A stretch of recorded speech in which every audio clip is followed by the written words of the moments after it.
சுழன்றும் ஏற்பின்னது உலகம் என அறியா நீங்கள் சுழன்று சுழன்று ஏரோ பிளேனிலேயே வருவதுதான் உலகம் என இருந்து விட்டீர்.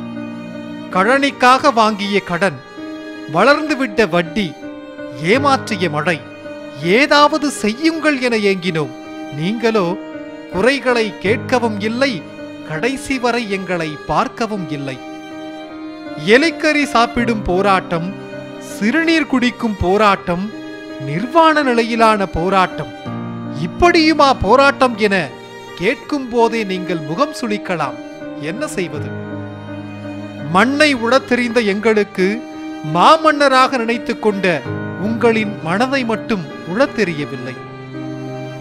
ஒரு கட்டத்தில் நீங்கள் வாக்குறுதி கொடுத்த குறைந்தபட்ச ஆதரவு விலையை கூட எதிர்பார்க்காத நாங்கள் எதிர்பார்த்ததெல்லாம் குறைந்தபட்ச ஆதரவைத்தான். பல ஆயிரம் கோடி கடன் வாங்கி இருந்தால் வெளிநாடு போயிருக்கலாம். ஆனால் வாங்கிய சில லட்சத்திற்கு வட்டியும் கட்டிவிட்டு மிச்ச மீதிக்கு ஜப்தி என வதைபட்டு வாழ்வை இழந்ததன் வலி தெரியுமா? காவிரிக்காக வீதியில் இறங்கினோம், நீதிமன்ற படியேறினோம். ஒரு வழியாய் அமைக்கப்பட்டது ஆணையம், கேட்டது வாரியமாயிற்றே என்றோம்.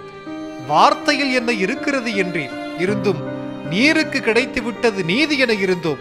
தண்ணீருக்கு பதில் தடுப்பணைதான் வருகிறது. இதோ வருகிறது தேர்தல், நீங்களும் அவ்வப்போது வந்து போகிறீர். காவிரி கோதாவரி இணைப்பு என புதுமொழி சொல்கிறீர். எங்களுக்கு தெரிந்ததெல்லாம் தாமரை இலை நீர் போல என்கிற பழமொழிதான். ஆம், காவிரியும் வரவில்லை, காவியும் வரப்போவதில்லை. மண்ணை மலடாக்கும் ஸ்டெர்லைட்டை எதிர்த்தோம், ஹைட்ரோ கார்பன் கண்டு கதறினோம். நெற்களஞ்சியத்தில் பெட்ரோ கெமிக்கலா என கோபம் கொண்டோம். நிலம் இருந்தால்தானே நீ என தொடர்கிறது உங்களின் அராஜக அறிவியல் திட்டங்கள். ஒக்கி, கஜா, வெள்ளம் என எங்களை அழைத்த இந்த பேரிடருக்கும் இவற்றையெல்லாம் பேரிடர் என அறிவிக்கா உங்கள் பேரரசுக்கும் பெரிய வித்தியாசம் இல்லை.